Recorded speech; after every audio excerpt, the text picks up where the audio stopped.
usually don't get into that for a while, but I figure share. You guys are exposed to. There's a lot of different tweaks and things that you can do to make it a lot easier. You can grab into the thumb, redirect, different ways you can use your body and leverage. You can come in and use your head. My grandfather used to always say, use whatever you got. If you got to use your head to come through and control and open up the hand, use your head, use your knee. You got to hold them down with your neck, hold them down with your neck. And whatever you can use. If you ever see pictures of my grandfather doing these locks, his body is just contorted and bringing down your 6'6" guys down to the ground to their knees in pain. And he was a small little 5'2" little baby. My dad wanted to share a little bit of history of our system. Without history, without knowing where he came from,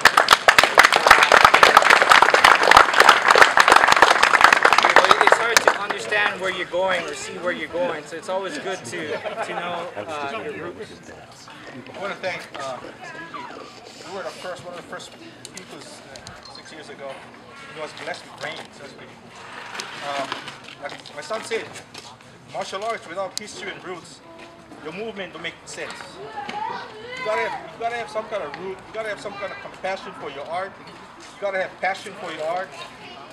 You gotta have the need to know where the old school came from. The new stuff is built on old school principles, right? So where did the old school stuff come from? In our case, I was so glad to marry that girl. She's a bloodline for Pidoi. She started training when she was 8. And then when I grabbed her, she stopped training. She does a very good job in raising our 4 sons. A little bit of history of Derobio. We started our school actually in 1962. 61? I'm old. At that time, there was no curriculum. We used to train in the banana patch in the front and back of my grandfather's house. You know, it was a dirt circle where we used to fight chicken. And then we get like maybe 6 or 7 first timers, right? Now, he wasn't going to teach Eskrima. He was going to let it die with him. Because nobody was interested in Waipahu about Eskrima. All they wanted to do was study Kenpo. Right? Kenpo was the thing, the country Kenpo. His son, Eddie Pidoi, didn't want to learn.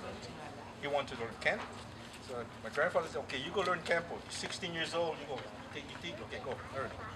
3 years later, he got his black belt. Came into the house, said, Pops, I got my black belt. So he took him in the backyard. Show me. Just him and his son. Right? He came back up, took off his belt, and threw it in the trash can.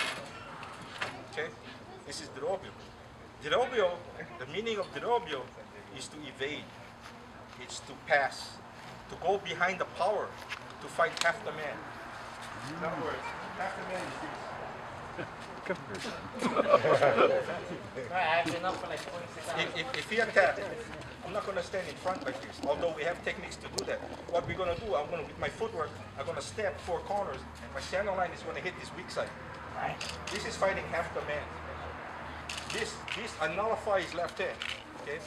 Also in the Derobio, when we used to train, he always used to give us 12 numbers. He teaches the 12 numbers, and he said, okay, Chris, come, number 1. We don't know what was going to go on. We didn't know if he was going to grab us, lock us, break our wrist, break our elbow, hit our knees. He did all that. So what we used to do, me and the brother Tyrone, some other guys, we used to like kind of hide behind each other. Hoping that he would, no, he called a guy that's hiding. Okay. Grandmaster Pidoi learned this art from General Ablin. And General Ablin was what we call a Pulahan red shirt warrior, a general. And he didn't like the American flag, he didn't like the Spanish flag. He was a patriot. Simple. He didn't hate them, he just wanted the Philippines to be for Filipinos. But he was a, what you call an outlaw. So at 6 years old, Grandmaster Pidoi ran away from home. Right? Ran away in the mountains of Leyte. He didn't know what he was going to do. And he met up with the old man, Grandmaster Ablin. Took him under his wing for 11 years. And all they did was learn how to heal, learn how to cook healing food, and learn how to defend himself. 11 years old, he passed his test. Now, in those old school people, they really believe in anting. I mean, to them, it's real. I seen stuff. I seen Villabril do stuff that would blow your mind. I seen guys that like Telespor, Subing, double stick fighter, stuff that he does blows your mind.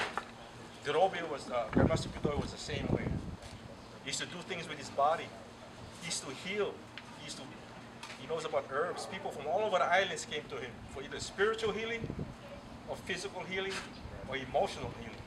That's what these old school guys was. They not only hurt you, but they can heal you and fix you at the same time. No sense you learn how to hit somebody, break their ribs, if you cannot reset the ribs or reset the arm. Okay, or at least massage the muscle. Get the pains away, right? He went through his tests. They each fought with sharp poles. And Grandmaster Pidoy had a cut across his eye. He couldn't touch his master. His master was in his 80s, I think. Pidoy was only, 17 years old. He couldn't touch the old man. Okay? So he thought his test was over. But this is the good, cool part. His teacher told him, you need to follow me. This is not the end of the test. So he took Pidoy in a back trail, went to a waterfall with mango trees. He told Pidoy, you need to climb the mango tree and jump in the pool. So Pidoy said, you can do that. It's not hard to do. So he went up, and when he looked over, he see bamboo spikes sticking out of the pool. Oh. Right? He said, no. He's talking in sign.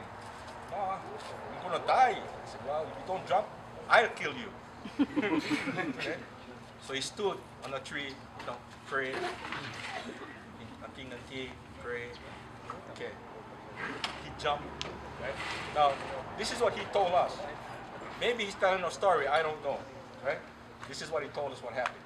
He hit the pool, and as soon as he bubbled up, he started to feel for the wounds. And what was floating on the top of the pool was bamboo leaves. Wow. Okay?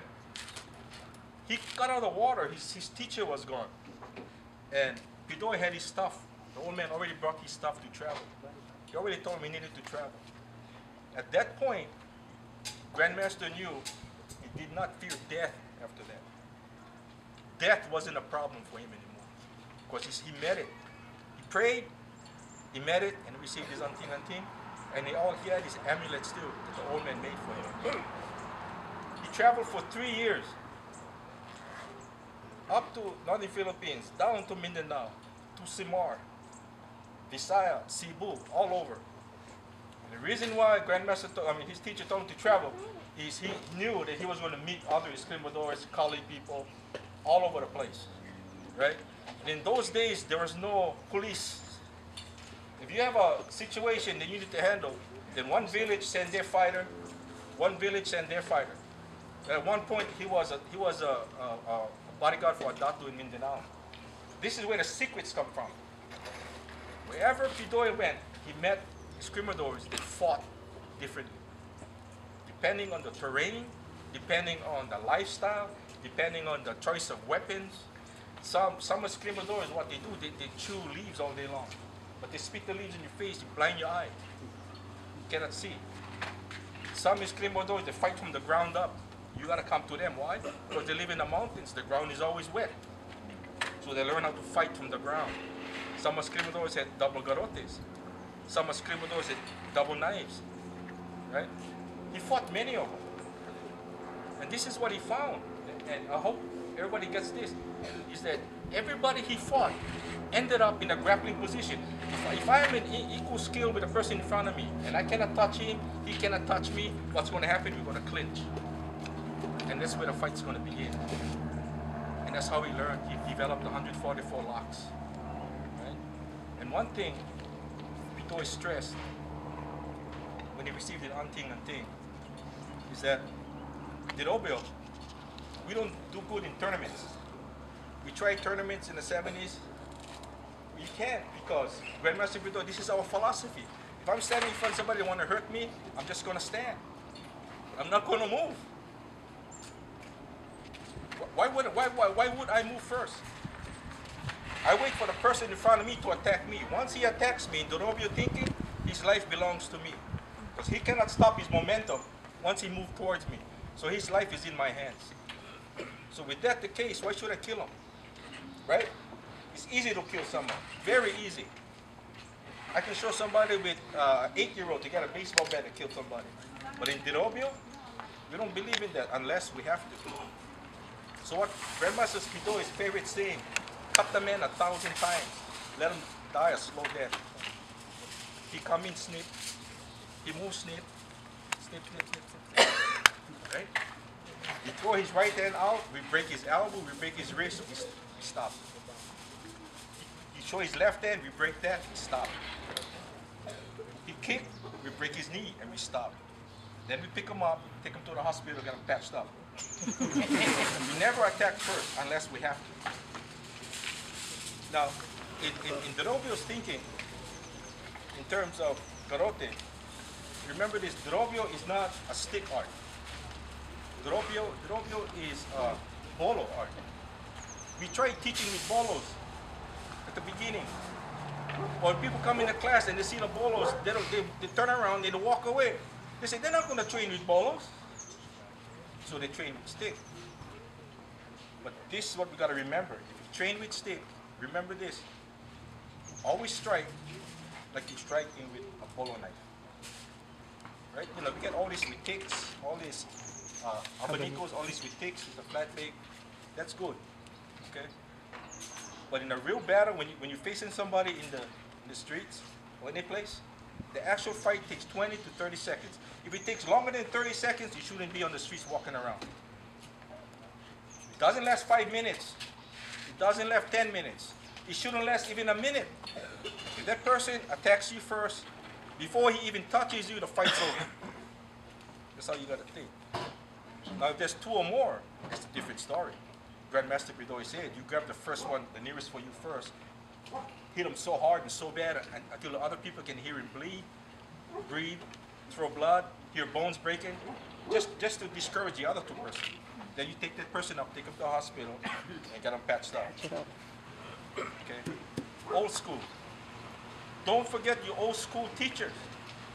Know who they are, know where they came from, know who their teachers was, know their philosophy and their spiritual beliefs.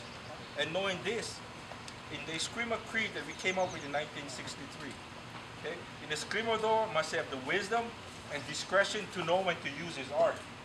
When forced to use it, he must show humanity against aggressors who cannot defend against it, and the humbleness not to boast about the power he holds.